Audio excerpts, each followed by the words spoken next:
ఇంకోటి కువైట్ కంట్రీలో కూడా మర్డర్లు ఎక్కువైతూ ఉంటాయని చెప్పి వింటూ ఉంటాము.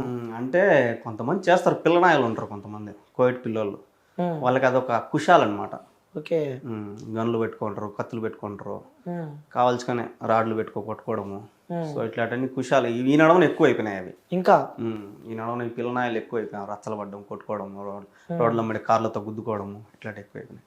ఓకే. తెలుగు వాళ్ళు నాకు ఇబ్బందులు పెడుతుంటారు అక్కడ. తెలుగు వాళ్ళని ఏమి ఇబ్బంది పెట్టరు. ఓకే. ఇబ్బంది అంటే ఇదే ఇళ్ళల్లో ఏదన్నా ఉంటుంది. ఇప్పుడు నువ్వు నీ ఇంట్లో నేను డ్రైవర్ అయితే నీ ఇంట్లో ఏదైనా ఇబ్బంది ఉంటే నన్ను అంతే. బయట వాళ్ళు ఎవరు వచ్చి నేను ఇబ్బంది పెట్టరు. ఓకే. బయట కోయటి వాళ్ళు వచ్చి ఇబ్బంది పెడితే మా కోయటి పోయి వాళ్ళతో రచ్చపడతాడు, అట్లా ఉంటుంది. ఓకే. అంటే అక్కడ ట్రావెలింగ్ ఎలా ఉంటుంది? మీరు డ్రైవర్గా చేస్తారు కదా అక్కడ, ఎలా ఉంటుంది అక్కడ driving, traffic rules and regulations కానీ ఏ విధంగా ఉంటాయి? పర్ఫెక్ట్గా ఉంటాయి. ఎక్కడికైనా మిస్టేక్ చేసినా కెమెరాలు రెడీగా ఉంటాయి. అక్కడ ఊరికే జైలు వేస్తారంట కదా? ఊరికే అంటే అక్కడ చిన్న మిస్టేక్ ఏమైనా చేస్తే దొంగతనము, లంజరికము ఇట్లాంటి వేస్తే బేహసరు లోపల. ఓకే. చిన్న దొంగతనం చేసినా అయిపోయాయి. చిన్నది ఏది ఎత్తుకున్నా అయిపోయింది, పెద్ద దొంగ వేస్తారు. ఓకే. ఎవరైనా వెళ్ళారా అట్లా మీకు తెలిసిన వాళ్ళు జైలుకి? చాలా మంది ఉన్నారు, నాకు తెలిసిన వాళ్ళు తెలియరు, చాలా మంది ఉన్నారు జైల్లో ఉన్నారు కదా. అవును, తెలుగు వాళ్ళు కూడా ఏ జైల్లో పోయినా మనల్ని కలుస్తారు అంటూ ఉంటారు. ఈ నడవన కానూన్ అని ఒకటి పెట్టినారు. అంటే కానూన్ అంటే చాలా ఏళ్ళు జైల్లో ఉండి వాళ్ళందరినీ రిలీఫ్ ఇస్తాను అనమాట. మన ఇండియా కానూన్ అని వాళ్ళకి పెడుతుంది. జైల్లో ఎవరైతే ఉన్నారో వాళ్ళందరినీ పంపిమని చెప్పి సమావేశాన్ని పెడతారనమాట. సో ఈ నడవనే పెట్టినారు అది. అవును, చాలా మంది వచ్చారు ఇండియాకి. అవును, అట్లా పెడతా ఉంటారు అప్పుడప్పుడు. అంటే ఒక తెలుగు వాడిగా అక్కడ తెలుగు వారి కష్టాలు కానీ వాళ్ళ బాధలు వాళ్ళ ఇబ్బందులు చూస్తూ ఉంటే నీకేమనిపిస్తూ ఉంటుంది అన్న? ఈ కోవిడ్ వద్దురా నాయన అనిపిస్తుంది. స్టార్టింగ్ అలా అనుకున్నారా? ఎగ్జైట్మెంట్? మా అమ్మ 14 ఏళ్ళు ఉంది సౌదీలో. అంటే కోవిడ్ అవతల సౌదీ. అవునా? సో అదంతా ఒకటే. సౌదీలో 14 ఏళ్ళు ఉంది. నేను అంత పిల్లోడిని, అప్పుడు వదిలేసిపోయింది. అందరూ మీ అమ్మ చచ్చిపోయిందిరా, ఫోన్ చేద్దాం సరిగా. ఫోన్లు ఉండేవి కాదు అప్పుడు, ల్యాండ్ ఫోన్లు ఉండేవి. సో మీ అమ్మ చచ్చిపోయింది అని బాధ పెట్టేవాళ్ళు అమ్మ. అయ్యో, 14 ఏళ్ళు ఉంది అక్కడే. వదిలిపెట్టి వెళ్ళిపోయిందా మిమ్మల్ని? వదిలిపెట్టిందంటే ఇంకా బతుకుదురు కోసం పోయింది. అక్కడ వాళ్ళు చాలా ఇబ్బంది పెట్టినారు, హౌస్ అరెస్ట్ చేసినారు, రూమ్ లో వేసి అన్నం పెట్టకుండా సరిగా. మా అమ్మని సిగరెట్లతో కాల్చి చాలా ఇబ్బంది పెట్టినారు మా అమ్మని. అక్కడ కువైట్ లో? సౌదీలో. ఓకే. సౌదీ చాలా మంచి కంట్రీ అనమాట, ఈ కువైట్ కన్నా కొద్దిగా బెస్ట్ అక్కడ. కానీ అక్కడే ఎందుకు మా అమ్మని చాలా ఇబ్బంది పెట్టినారు. మళ్ళీ మా అమ్మ 14 ఏళ్ళు అంత ఇబ్బంది పడి ₹1 కూడా తేలా ఇంటికి. కానీ మళ్ళీ సౌదీకి పోయింది మా అమ్మ.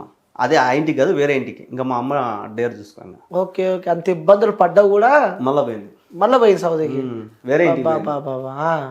అంటే డబ్బు. ఓకే. అంటే అమ్మ చిన్నప్పుడే మిమ్మల్ని వదిలిపెట్టి వెళ్ళిపోయింది అని చెప్పి చెప్తున్నారు. అంటే ఇంట్లో ఎంతమంది ఉంటారన్న మీరు? 2 అక్కలు, ఒక చెల్లి, నేను. అందరికి పెళ్ళి అయిపోయినాయి ఇప్పుడు. ఓకే. 2 అక్కలు, ఒక చెల్లి, మీరు. నాన్న చనిపోయాడు. సో ఇలా హెల్త్ ఇష్యూ అన్న. ఎలా ఉంటుంది నాన్నతో బాండింగ్ మరి? నాన్న తాగుతాడని నేను మాట్లాడేవాడిని కాదు. నాన్నతో మాట్లాడలే? ఎక్కువ బాండింగ్ లేదా? ఎక్కువ మాట్లాడను. ఎందుకు? తాగుతాడని. తాగుతూ ఉంటారు కదా. తాగుతూ ఉంటారు, అప్పుడు తెలియదు కదా నాకు. సో ఆయన పోయిన తర్వాతే తెలిసింది ఆయన విలువ. అంటారుగా, ఉన్నప్పుడు వాల్యూ తెలియదు, ఒక మనిషి మన చేజారిపోయినాక ఆ మనిషి వాల్యూ ఏదో తెలుస్తుంది అని చెప్పి. అందుకే నేను మా అమ్మని కాపాడుకోవాలి. ఏమంటుండేవారు నాన్న ఇప్పుడు మరి మీతో? సో నాన్న కూడా అటు వెళ్ళిండా? స్టార్టింగ్ లో చెప్పారు నాన్న మమ్మీ మొత్తం అక్కడే. అంటే మీ మదర్ ఇక్కడ నుంచి వెళ్ళినప్పుడు నాన్న మీతో ఉండేనా? ఉన్నాడు. ఓకే. మా నాన్న లేకుండా అమ్మని పంపించారు మరి? అదే నాకు నచ్చదు, అదొకటి ఇంకా తాగుడు, ఇవి రెండు నాకు నచ్చలేదు ఆయన దగ్గర.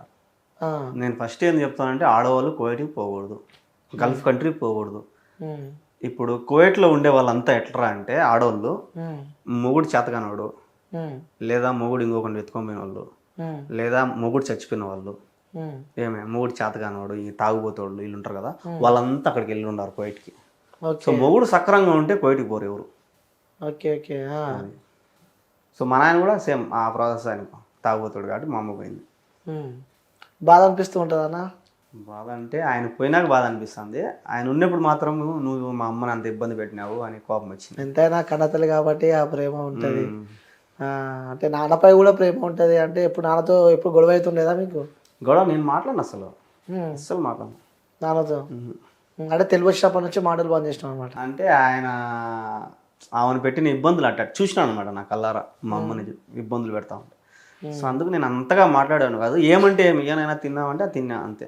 అంటే ఏమనిపిస్తూ ఉంటుంది అని అంటే మనం చిన్నప్పుడు అంటే ప్రతి ఇంట్లో, అంటే మన ఇంట్లో ఎవరింట్లో ప్రతి ఇంట్లో చిన్న ఉన్నప్పుడు ఆ కష్టాలు చూస్తూ ఉంటే సో పెద్ద అయినాక మనకు అనిపిస్తుంది కదా ఎప్పుడెప్పుడు పెద్ద అవుతామా, ఎప్పుడెప్పుడు షూటింగ్ చేస్తామా, ఎప్పుడెప్పుడు జాబులు చేసి మన అమ్మని మంచి చూసుకుంటామా అని, అంటే ఆ సందర్భాలు అనిపించిందా మీకు? నేను చిన్నప్పటి నుంచి కష్టపడతానే ఉన్నా. చిన్న ఉన్నప్పటి నుంచి నేను 6th క్లాస్, మా అమ్మ పోయింది, నేను 5th క్లాస్లో ఉన్నప్పుడు మా అమ్మ పోయింది. ఇంకా 6th 7th నుంచి నేను చేయని వ్యాపారం లేదు, చేయని పని లేదు, అన్ని పనులు చేసిన. ఈ పని అని లేదు, మొత్తం అన్ని పనులు చేసిన. కూరగాయలు అమ్మినా, మామిడికాయలు అమ్మినా, జ్యూసులు అమ్మినా, చపాతీలు రోడ్ల మీద చపాతీలు వేసి అమ్మినా, అన్నీ చేసిన. మొత్తం ఈ పని అని లేదు. మెకానిక్ షెడ్లలో పని చేసిన, ఆటో దోలినా, కార్ దోలినా, లారీలు దోలినా, అన్నీ అయిపోయినాయి. చిన్న ఏజ్ ఉంటే కష్టాలు పడుకుంటూ వచ్చినారు. అన్నీ అయిపోయినాయి. ఎలా అన్న అంటే ముగ్గురు ఆడపిల్లల పెళ్ళిళ్ళు అయిపోయినా, ముగ్గురు అయిపోయినా? అన్నీ మా అమ్మే చేసింది. బాబా సూపర్ అన్న తల్లి. ముగ్గురు పెళ్ళిళ్ళు కంప్లీట్ అయిపోయినాయి. ఇప్పుడు అమ్మ ఇక్కడ ఉంది మరి? అమ్మ నా దగ్గరే. ఎలా చూసుకుంటున్నావు మరి అమ్మని? ఇప్పుడైతే బంగారంగా చూసుకుంటున్నా. అంటే ఒకప్పుడు నా దగ్గర ఏం లేదు కదా, సో ఆమె కూడా నాకు హెల్ప్ చేస్తా ఉంది అనమాట. ఇప్పుడు నా దగ్గర ఉంది, సో ఇప్పుడు నేను బంగారంగా చూసుకుంటాను. ఓకే, ఉన్న దాంట్లో ఎంతైనా అన్న అంటే వాస్తవంగా ఒక ఆడపిల్ల పెళ్లి చేయాలంటే అంత ఈజీ కాదు. మగోడు చేతులు ఎత్తేస్తే ఆడది పెళ్లి చేయాలంటే చాలా కష్టం. అవును. అట్లాంటిది ముగ్గురికి పెళ్లి చేసింది. తెలుగు ఉన్నప్పుడు చేసిందా? తెలుగు ఉన్నప్పుడు చేసిందా? నీకు ఇక్కడ చిన్న ఉన్నప్పుడు చేసిందా? నాకు పెళ్ళి అయిన తర్వాత మా చెల్లెలు కూడా మా అమ్మాయి చేసింది. నాది లవ్ మ్యారేజ్. ఓ లవ్ మ్యారేజ్. అవి చూస్తూ ఉన్నా వీడియోస్. ఎలా అన్న లవ్ మ్యారేజ్ అంటే ఫస్ట్ ప్రపోజ్ ఎవరు చేసారు? అఫ్ కోర్స్ అబ్బాయిలే చేస్తారు. అమ్మాయి. ఓకే, అక్కడ నుంచి ప్రపోజ్ వచ్చింది. ఏ ఏజ్ లో వచ్చింది? నాకు అప్పుడు 18 ఏళ్ళు, మా పాపకి 13. చిన్న వయసులో పెళ్లి చేసుకున్నాం మేము. ఓకే, ఇష్టపడి పెళ్లి చేసుకున్నారు. సేమ్ క్యాస్ట్ అంతా? Same caste. ఓకే, పెద్దల పెళ్లి చేసుకున్నారు. అందరిని నేనే ఒప్పించిన. గుండె గట్టిదంటావు. ఒప్పించి పెళ్లి చేసుకున్నా అంటారు. ఓకే, అంటే మొన్న మీరు కువైట్ నుంచి రిటర్న్ వచ్చేటప్పుడు సర్ప్రైజ్ చేసినారు. లిటరల్లీ చెప్తున్నా, ఆ వీడియో చూస్తే నిజంగా చెప్తున్నా వాస్తవం. అట్లా అంటే నేనైతే రిపీట్ చేస్తూ చూసిన అనమాట. క్రేజీ మస్తు అనిపించింది. నువ్వు ఏడ్ చేసినావు అన్న? మా అమ్మని చూస్తే నాకు మా నాన్న అంటే చేత కాక నేను వదిలేసుకున్నానేమో, ఏమి కూడా ఆడ మిస్ అవుతుందేమో అని ఒక భయం వేసేసింది నాకు. సో అందుకు ఏడుపు వచ్చేసింది. కొద్దిసేపు ఆమెతో మాట్లాడదాం అనుకున్నా నేను, ఎవరు అది ఇది అని. అవును, చూసిన. అలా కాలే.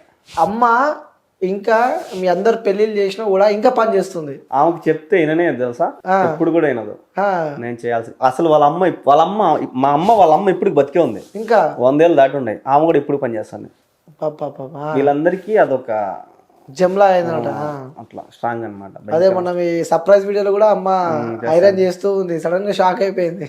అంతా జల్దీ గుర్తుపట్టేసింది. నేను తీసేసిన కదా, ఎడిట్ చేసిన కదా.